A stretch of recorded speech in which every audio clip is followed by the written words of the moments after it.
Magandang araw mga kamat ninja! Welcome sa ating panibagong video na kung saan papag-aralan natin ang nature of roots of a quadratic equation. Kaya tara na, makinig at mag-aral!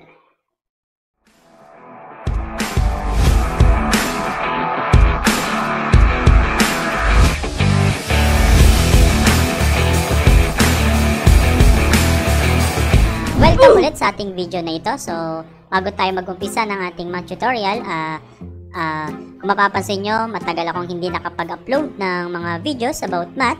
Nangyayari nga sa akin yun. Kaya nga, nararamdaman mo. So, dalawa o tatlo lang ata yung aking na-upload. Pero ngayon, nagkaroon na tayo ng oras upang tayo ay makagawa ng mga videos tungkol sa mathematics, particularly mathematics 9 dahil yan yung tinuturo ko ngayon. So sana maging malaking tulong ito para sa mga bata. Hindi totoo yan. Bola lang yan. Nag-aaral ng modular distance learning na kung saan ay wala silang teacher na kasama. So sana ito yung magsilbing gabay sa inyo upang kahit papaano ay mabawasan ng kaunti yung stress ninyo sa buhay at makagaan sa kalooban ninyo. Tara na, ano pang hinahantay ninyo? Umpisahan na natin.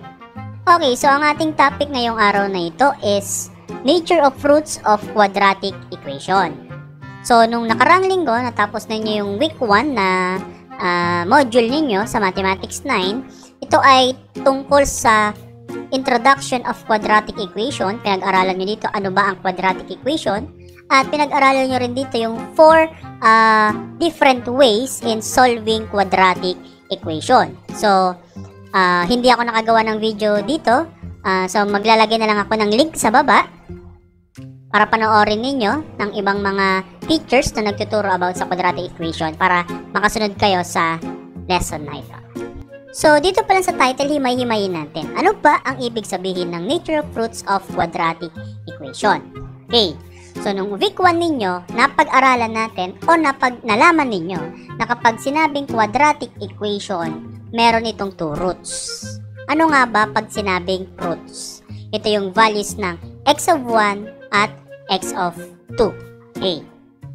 So, since alam na natin kung ano ang quadratic equation, dito sa topic na ito, papag-aralan natin yung nature of roots. Okay. So, nung tayo ay nag-solve ng quadratic equation, particularly nung ginamit natin yung quadratic formula, may mga pagkakataon na yung values ng x of 1 and x of 2 natin ay whole number, negative integers, may lumalabas pa nga na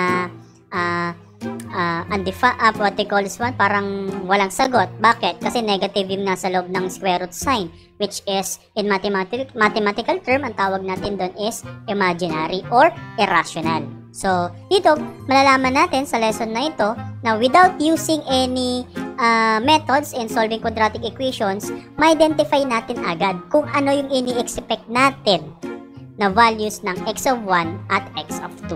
Kaya tara na, umpisa na natin itong topic na ito.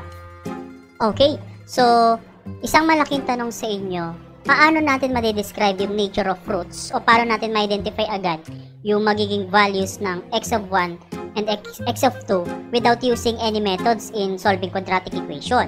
So dito meron tayong tinatawag na discriminant formula. So ito yung gagamitin nating formula para makakuha tayo ng value ng d para ma-identify natin yung mismong nature ng x of 1 o x of 2 o yung tinatawag nating roots. Okay, so formula na ito, this is d is equals to b squared minus 4ac, where d is equals to the discriminant. So, yung discriminant na yon, ito ay isang value na kung saan ito yung makakatulong sa atin para ma-describe agad natin kung ano nga ba yung nature of roots o yung nature ng x of 1 or x of 2.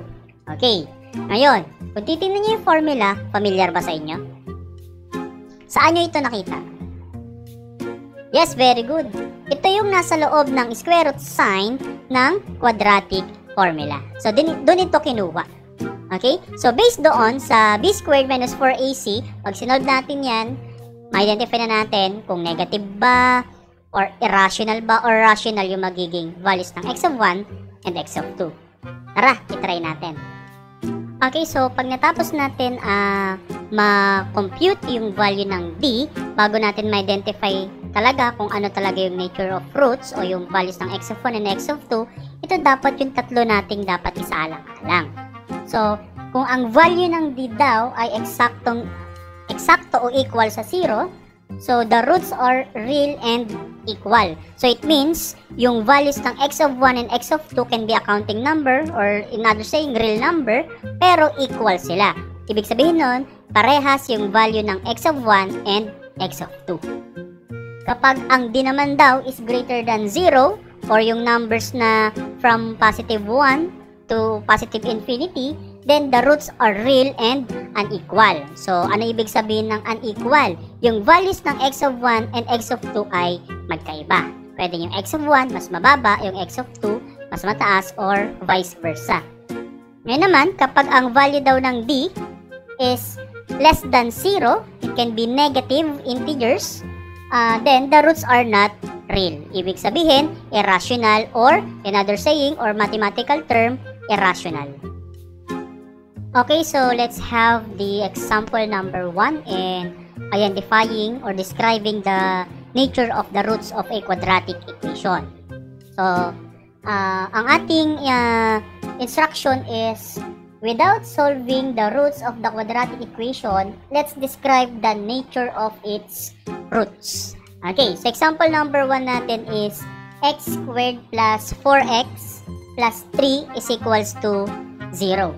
So, para hindi kayo malito, ang first thing we need to do before we solve is to see things or to see the equation if it's already on its standard form. So, ano ba ulit ang standard form ng quadratic equation? Yes, tama. So, that is ax squared plus bx plus c is equals to 0. Okay, very good. So, mapapansin natin dito sa ating example number 1, nakaayos na siya sa kanyang standard form. So, second step is we need to identify the values of a, b, and c. Okay, so based dun sa ating example, sa ating equation, ang value ng a is, kung mapapansin nyo, walang numerical coefficient, so that is considered as 1. Okay, then next, yung b is 4, and yung ating c or yung constant is 3. So kapag natapos na natin ma-identify yung values ng a, b, and c, isa-substitute na natin yan sa mismong discriminant formula. So gagamitin natin siya. So ang ating formula is d is equals to b squared minus 4ac. So substitute lang natin. So we have d is equals to, ang b natin is 4. So, papalitan mo lang yung b ng kanyang value. Then, squared minus 4 times, ang a natin is 1. So, substitute lang dito. Then, ang c is 3. Okay, so, na-substitute na natin lahat. The next step is to simplify or to solve. Okay, so bring down tayo. So, 4 squared is considered as 4 times 4. Hindi siya 4 times 2 ha. Marami nagkakamali sa inyo yan. So, 4 squared is also equals to 4 times 4. So, that is 16. Then, minus 4 times 1 is 4. So, 4 times 3 is 12. So, i-bring down lang muna natin yung minus sign. So, that is 12. And then, simplify natin. So, we have d is equals to 16 minus 12 is 4. So, the value of our discriminant or the value of our d is 4. Okay. Now, since nakuha na natin yung value ng ating discriminant, we can now go to the indicators. Yung sinabi ko sa inyo kanina na paano malalaman kapag meron ng value yung discriminant natin. Paano malalaman yung nature of roots o yung values ng x of 1 at x of 2. Ito yon, tititingnan natin. Since ang value ng d is 4, saan siya papatak dito? Hindi naman equal to 0 yon. Saan siya papatak? Yes, so that is, the discriminant is greater than 0. Kasi ang 4 ay mas mataas kaysa sa 0. So, dito siya papasok sa ating second indicator. So, therefore, ano ngayon yung nature of roots ng equation na ito? So, since sabi dito, d is greater than 0, so therefore, ang ating roots ay real and unequal. Yan po siya. Okay, so ngayon, nalaman na natin na yung nature of roots ng equation na ito is real and unequal. So it means yung values ng x of 1 and x of 2 niya ay parehas na real number pero hindi equal. Okay, so now, paano natin ma-check ngayon yan? So pwede natin gamitin yung quadratic formula para ma-solve mismo yung values ng x of 1 at ng x of 2 ng mismong equation na ito. So dito, tinry ko siya. Okay, so ginamit ko yung quadratic formula. Sinubstitute ko lang yung values ng a, b, and c. Alam ko naman na alam nyo na ito kasi ito yung lesson ninyo ng week 1 sa modules ninyo. So, ang lumabas ng values ng x of 1 and x of 2 ko, ang x of 1 is negative 1, ang x of 2 is negative 3. So, as you can see, kung mapapansin nyo, parehas na real number, pero unequal sila. Yung x of 1, negative 1, yung x of 2 is negative 3. So, ibig sabihin, tama yung nakuha nating nature of roots. Galing ha? Okay, so example number 2 tayo. So, still ganun pa rin yung gagawin natin without solving the roots of this quadratic equation. So, let's describe the nature of its roots. So, nagagamitin natin, yun lang din ulit yung ating discriminant formula. Okay, so let's have example number 2. So, ang ating example is x squared minus 6x plus 9 is equals to 0. Okay, first step natin, kailangan naka-standard form na yung ating quadratic equation. So, kung mapapansin nyo, yung ating equation is naka-standard form na. Okay, so, identify na natin ngayon yung values ng a, b, and c. So, what is the value of a here? So, we have 1. Yung b is negative 6. And yung c is 9. Okay, so kompleto na natin yung a, b, and c. Pwede natin gamitin ngayon yung discriminant formula, which is d is equals to b squared minus 4ac. Then, bring down d is equals to, ang b natin, isa-substitute lang natin yung values na kinuha natin kanina. So, that is negative 6 squared minus 4 times ang a ay 1 and yung c is 9. So, simplify natin. So, negative 6 squared or negative 6 times 6, that is equals to positive 36. Then, bring down yung minus sign. So, 4 times 1 is 4. So, 4 times 9 is equals to 36. Then, bring down d, or pwede mo lagyan na rin ng d yan, or pwedeng wala.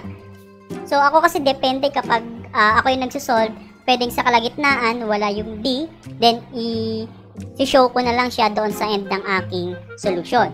So, pwede naman yun. Basta ang importante, pagdating sa final answer, kompleto, nandun yung d. Okay, so we have d is equals to 36 minus 36 is, okay, 0. So, ang value ng ating discriminant is 0. Okay, wala nang tintang aking marker.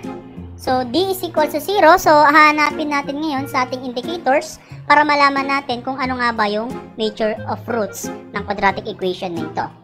So, sa indicator number 1 natin, kung ang discriminant daw is equal to 0, exactly equal to 0, so therefore, ang nature ng kanyang roots ay real and equal. Okay, so yun yung magiging sagot natin. Real and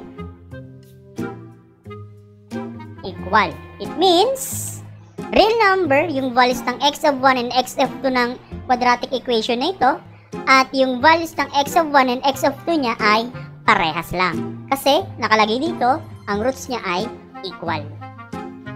Okay, so ngayon, para malaman natin kung tama yung sagot natin na yung nature of roots daw ng quadratic equation na ito is real and equal, pwede tayong magkaroon ng tinatawag na checking. So, sa checking, ang ginawa ko, hinanap ko lang or sinolve ko lang yung quadratic equation kanina by using factoring method.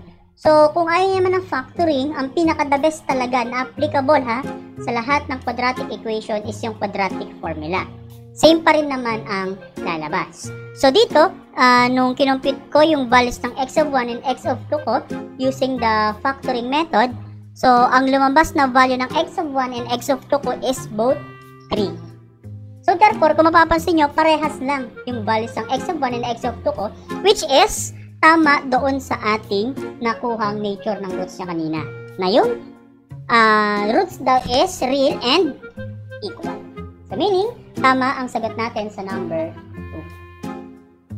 2. Okay, so example number 3 tayo. So, ang ating equation sa number 3, example is x squared is equals to 4x minus 5. Okay, so first things first tayo, identify muna natin kung yung equation ba ay talagang nasa standard form na. Okay, kung mapapansin nyo, ang ating example number 3 ay hindi pa nakaayos sa kanyang standard form. So, itatransform natin yan. Pero bago yun, tanungin ko muna kayo ulit, ano nga ba ang standard form ng quadratic equation? So, that is ax squared plus bx plus c is equals to 0. So, dapat dyan siya nakaayon. Okay, so, burahin muna natin yung a, b, and c. Transform muna natin. So, we have x squared. So, transpose natin si 4x kasi ang nasa standard form must be yung x yung second term. Okay, so 4x, ta-transpose natin. So, magpapalit ng sign. So, that would be negative 4x. Okay? Then, yung third term daw must be a constant. So, ang constant lang natin dito is yung negative 5. So, transpose natin. So, that would be positive 5 and equals to 0. So, ito na yung ating quadratic equation na na-transform natin sa standard form. So, kapag naka-standard form na, yung second step is identify na natin yung values ng A, B, and C. Okay. So, ano ba yung value ng A? So, that is 1. Ang value ng B is negative 4. Ang value ng C is positive 5. Okay, so since kompleto na natin ulit yung values ng A, B, and C, pwede na natin gamitin yung discriminant formula. So that is D is equals to B squared minus 4AC. So, substitute natin yung value ng B which is negative 4, then squared minus 4 times, ano yung A natin? Ang value ng A daw is 1. Then, yung C is positive 5. Okay, then simplify na natin ngayon. So, negative 4 squared is also equals to negative 4 times negative 4. So, that is positive 16. Then, bring down the minus sign. So, 4 times 1 is 4. So, 4 ang sagot dito. And 4 times 5 is 20. Okay, then let's simplify. So, we have B. So, sinulat ko na yung B kasi napansin ko na tayo ay magkakaroon na ng final answer. So, we have D is equals to 16 minus 20 is 4. Pero ano yung magiging sign? So, kung mapapansin nyo, mas malaki yung 20 kaysa sa 16. Mas nauna yung small number kaysa sa 20 which is the larger number. So, kapag ganon, we're going to use the sign of the larger number. So, imbes na minus sign ito, mare-reflect siya as negative. So, therefore, our answer is negative 4. So, the discriminant value of the equation is negative 4. So, ngayon, since nakakuha na tayo ng value ng discriminant natin, ano nga ba yung nature ng roots niya? Okay, so punta tayo sa indicators. Ang negative 4 is less than 0.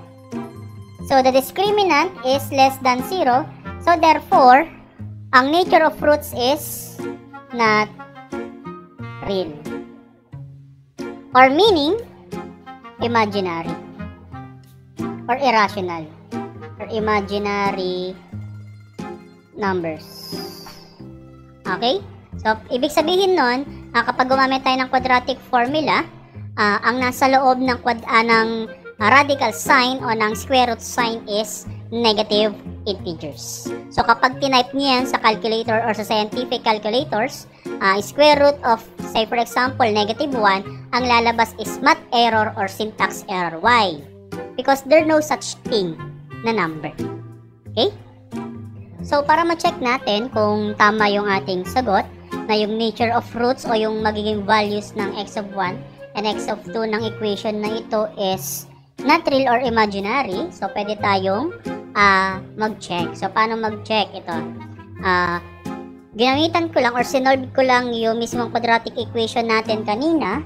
Ginamitan ko ng quadratic formula kasi yun yung tingin kong pinaka the best na paraan para ma-solve siya. So, sinubstitute ko lang yung values ng A, B, and C. And then, lumabas, yung x of 1 ko is 4 plus I. Bakit naging I? Kasi square root of negative 4 yung discriminant. So, kapag kinumpit nyo kasi yan sa calculator, hindi ko sinasabing gagamit kayo ng calculator, ha? Bawal, hindi ko kasi pinapayagan ng students ko na gumamit ng calculator kapag algebra or basic algebra yung aming pinag-aaralan. So, sinasabi ko lang na pwede kayong gumamit ng calculator for you to check kung talagang there's no such number as square root of negative 4. So, kaya nilagay ko I, it means imaginary. So, ang x of 2 ko, ganun din, imaginary. So, meaning, tama yung ating sagot dito. So, yun, dyan nagtatapos ang ating isang maikling video para mapag-aralan or matunghayan natin kung paano nga ba yung tamang pagsusolve ng discriminant para tayo ay makapag-describe ng nature of roots ng isang quadratic equation. Sana kahit papano, kahit tatlo lang examples natin, ay may natutunan kayo at ito ay makakatulong sa pagsasagot ninyo ng module. So, laging tandaan, ang kailangan pairalin ngayong panahon na ito is integrity. It means, ginagawa mo pa rin ang tama kahit walang nakatingin. Bakit? At the end of the day, ikaw pa rin ang magdadala niyan. Kung may natutunan ka ba o wala sa module distance learning na ito. So yun lang, Kamat Ninja. Hanggang sa muling pagkikita, hanggang sa next topic, hanggang matapos natin ang module na ito sa Mathematics 9, magkikita ulit tayo. Bye-bye!